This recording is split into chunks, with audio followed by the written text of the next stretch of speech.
16, 17, 18, 19, 20, 21, 22. Hello there. You just caught me performing a very basic test on my 3 non-woven coverall materials. I rub the fabric with this coin and count the number of rubs it takes to get through. It's a simple but effective way to test abrasion.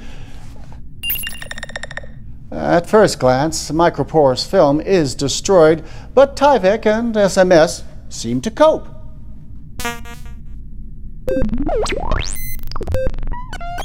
I've also performed some other tests to assess the impact of abrasion on liquid protection. For CE certification, tests are typically executed on a brand new, unused piece of material. I, on the other hand, have performed an abrasion test first, simulating wear in everyday use.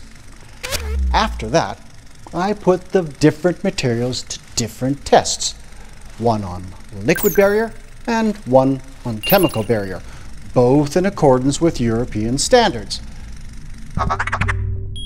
Here's what our 3 materials look like after 10 cycles of abrasion. Visually, only the microporous film seems to have suffered some damage. Then I tested how well our samples resisted penetration by water, according to hydrostatic head ENISO 2811.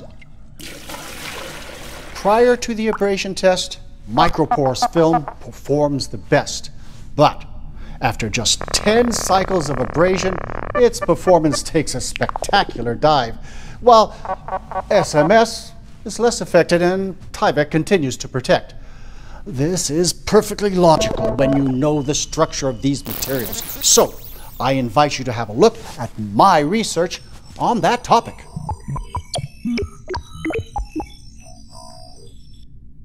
I also tested the chemical barrier of the samples before and after abrasion with 2 commonly used chemicals.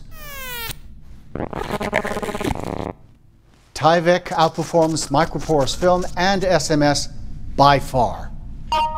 Its permeation barrier against this typical acid and base shows the highest level of protection after abrasion compared to the other materials and retains excellent chemical barrier.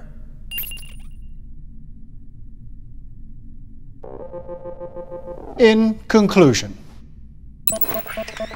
after abrasion, Tyvek provides a far better barrier to liquids and chemicals than microporous film and SMS. All 3 of these coveralls are CE certified, but which one would you feel safest wearing?